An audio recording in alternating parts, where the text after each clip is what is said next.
Hello everyone, good morning to all of you. And today I have a new story. And by the help of this story, we can learn vocabulary, we can learn a structure, and I will teach you how to speak, how to write, and how to understand. तो इसमें आज story में हम देखेंगे कि यदि मेरे पास ये होता तो मैं ये करता। मतलब कंडीशनल सेंटेंस एक जगह आएगा, मैं आपको इंडिकेट कर दूंगा। तो इसी कहानी के माध्यम से हम वोकेब और स्ट्रक्चर को सीखते चलेंगे। तो आइए इस कहानी को स्टार्ट करते हैं। The song of a crow. Crow का मतलब होता है कौवा, सॉन्ग का मतलब होता है गाना। एक कौवे का क्या है? गीत है।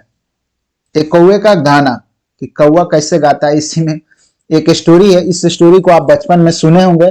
तो आइए इस स्टोरी के माध्यम से हम लोग अंग्रेजी का अंडरस्टैंडिंग लेवल अपना बढ़ाते हैं। वंस, वंस का मतलब होता है एक बार। अ कनिंग, कनिंग का मतलब चालाक, धूर्त, जो बोले चालाक बोल सकते हैं, धूर्त भी बोल सकते हैं। वंस अ कनिंग फॉक्स, एक धूर्त लोमड़ी। सा मतलब देखा। अ क्रो, एक कौवे को। सिटिंग ऑन, सिटिंग ऑन मतलब बैठे हुए। अब देखिए यहां पे आईएनजी फॉर्म में रहेगा तो दो हिंदी करेंगे, बैठे हुए या बैठते हुए। बैठते हुए या बैठे हुए, आपको जो सटीक लगे वो लगाए। बैठे हुए यहां पे होगा। कहीं पे अगर जैसे रनिंग मतलब दौड़ते हुए या दौड़ते, तो दोनों चीज होता है, बैठते हुए या बैठे। तो यहां से हिंदी कर देते हैं। वंस अ कनिंग फॉक्स, एक चालाक लोमड़ी। सा अ क्रो, एक कौवे को देखी। सिटिंग ऑन मतलब बैठे हुए। ऑन द हाई, हाई मतलब ऊंचे। ब्रांच का मतलब होता है डाली, डाली शाखा जो बोले। एक ऊंचे डाली पर।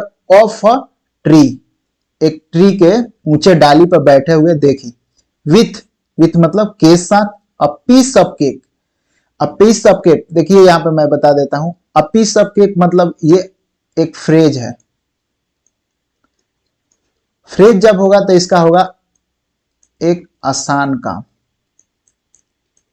आसान काम इसका हिंदी होता है जब फ्रेज होगा, लेकिन यहां पे ये फ्रेज नहीं है। अ पीस ऑफ केक मतलब आसान काम को बोलते हैं कि ये पीस ऑफ केक है, ये बहुत आसान काम है। This work is a piece of cake for me, यह काम मेरे लिए क्या है? आसान है। तो पीस ऑफ केक ये फ्रेज होगा तब इसको एक आसान काम बोलेंगे, मतलब इसका हिंदी ये होगा। लेकिन यहाँ पे आसान काम नहीं है, यहाँ पीस का मतलब होगा टुकड़ा। ऑफ अ केक, एक केक का टुकड़ा। इन, इन मतलब में। हिज बिग, बिग, बिग का मतलब होता है चोंच। इसका हिंदी क्या होता है? चोंच। जो यहाँ पे आप देख सकते हैं ये चोंच है, इसी को बिग बोलते हैं इंग्लिश में। यहां से एक बार हिंदी कर लेते हैं। वंस अ कनिंग फॉक्स, एक बार एक धूर्त लोमड़ी। एक कौवे को देखी। सिटिंग ऑन मतलब बैठे हुए। The high branch, high branch ऊंचे डाली पर। ऑफ अ ट्री, एक ट्री के ऊंचे डाली पे एक लोमड़ी ने क्या किया? एक कौवे को देखा। विथ मतलब के साथ। अ पीस ऑफ केक, एक केक का टुकड़े के साथ। पीस मतलब होता है टुकड़ा, भाग। ऑफ केक, केक का टुकड़े के साथ देखा। इन हिज बिग, उसके चोंच में। ही वेंट, ही मतलब वह, क्या कौन? यहां पे लोमड़ी। ही मतलब वह, लोमड़ी। ही वेंट वो गई। एंड सेट और बैठ गई। अंडर मतलब के नीचे। द ट्री, ट्री के नीचे क्या की? बैठ गई। बिगिन एंड और, बिगिन, बिगिन मतलब शुरू करना, शुरू करना। और शुरू कर दी। थिंकिंग मतलब सोचना। ऑफ सम पॉसिबल, सम मतलब कुछ, पॉसिबल मतलब जो संभव है, संभव बोलते हैं, संभव। कुछ संभव, वे मतलब तरीका, कुछ संभव तरीका। वे का मतलब तरीका, कुछ संभव तरीका सोचने लगी। To make, to make the crow, क्या करने के लिए? टू मेक मतलब बनाने के लिए। To make drop, crow drop, कि ऐसा तरीका सोचने लगी कि ड्रॉप मतलब छूट जाना। ड्रॉप का मतलब छोड़ देना। The piece of cake on the ground, छूट जाना या गिर जाना, यहां पे बोल सकते हैं गिर जाना, चाहे गिरा देना। गिरा देना। यहां से मैं हिंदी कर देता हूं।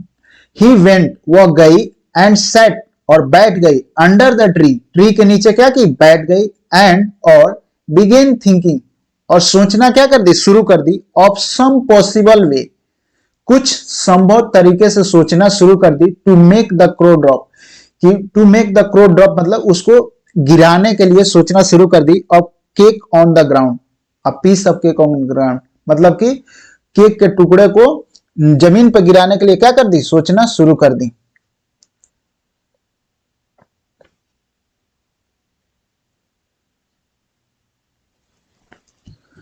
द फॉक्स, लोमड़ी, थॉट, सोची, ऑफ अ रस, रस का मतलब होता है, यहां पे क्या बोलते हैं, चाल बोल सकते हैं।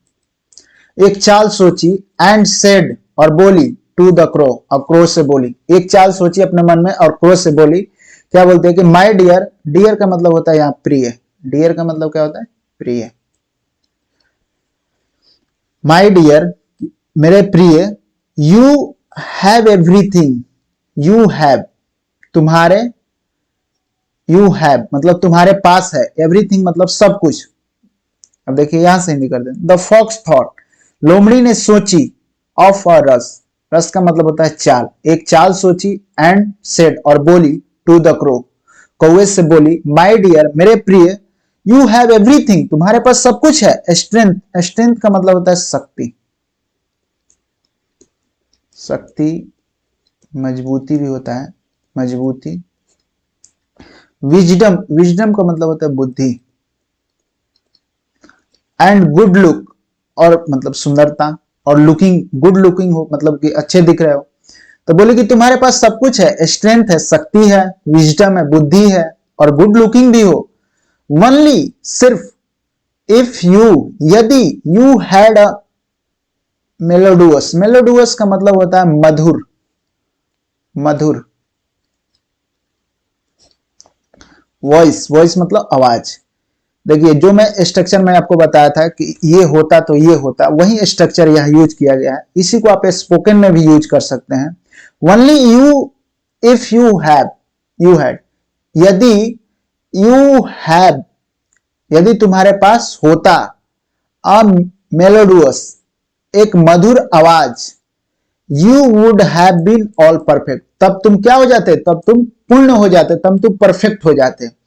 अब बोल रही है ये लोमड़ी चालाक, चाल सोच करके कि तुम्हारे पास शक्ति है, तुम्हारे पास बुद्धि है, गुड लुकिंग भी हो, यदि तुम्हारे पास एक अच्छी आवाज होती ना, एक मधुर आवाज होती, तो तुम परफेक्ट होते। तो देखिए ये स्ट्रक्चर है, ये कंडीशनल स्ट्रक्चर है। If you had a melodious voice, यदि तुम्हारे पास एक मधुर आवाज होती, you would have been all perfect, तो तुम परफेक्ट होते, यदि तुम ये करते तो तुम ये होते।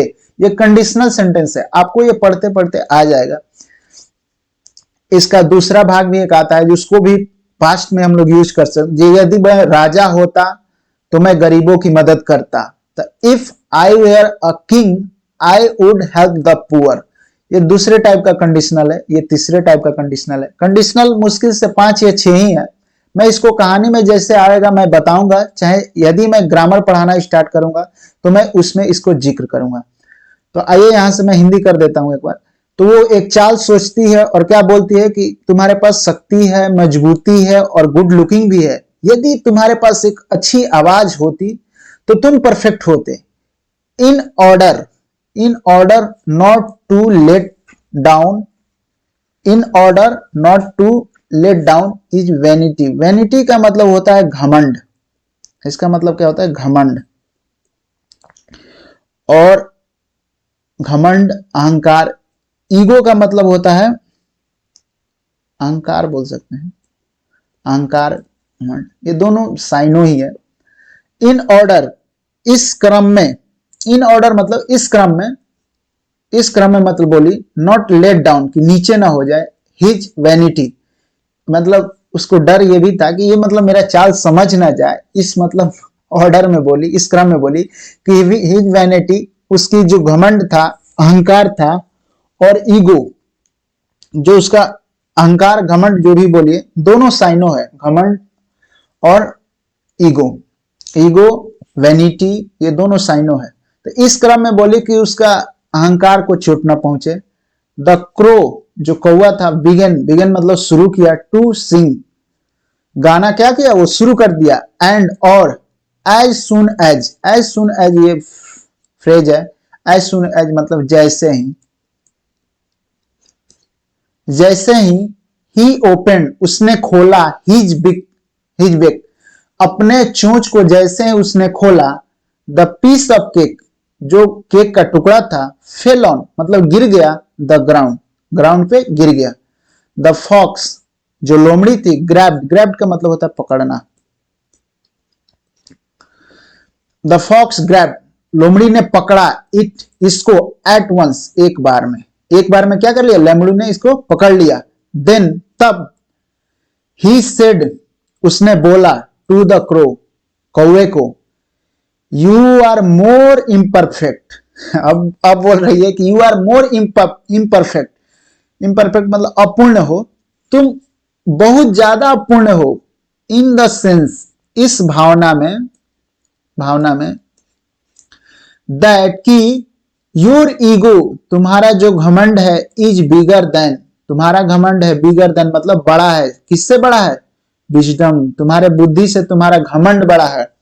मतलब तुम अपने घमंड को, अपने ईगो को ले लिए ना, कि तुम बुद्धि लगाए कि ये क्यों ऐसा बोल रही है। तो ये बहुत मोरल स्टोरी है, बहुत अच्छा सा स्टोरी है। So I have done this story and I will meet you a new story with a new chapter. So thank you, bye bye.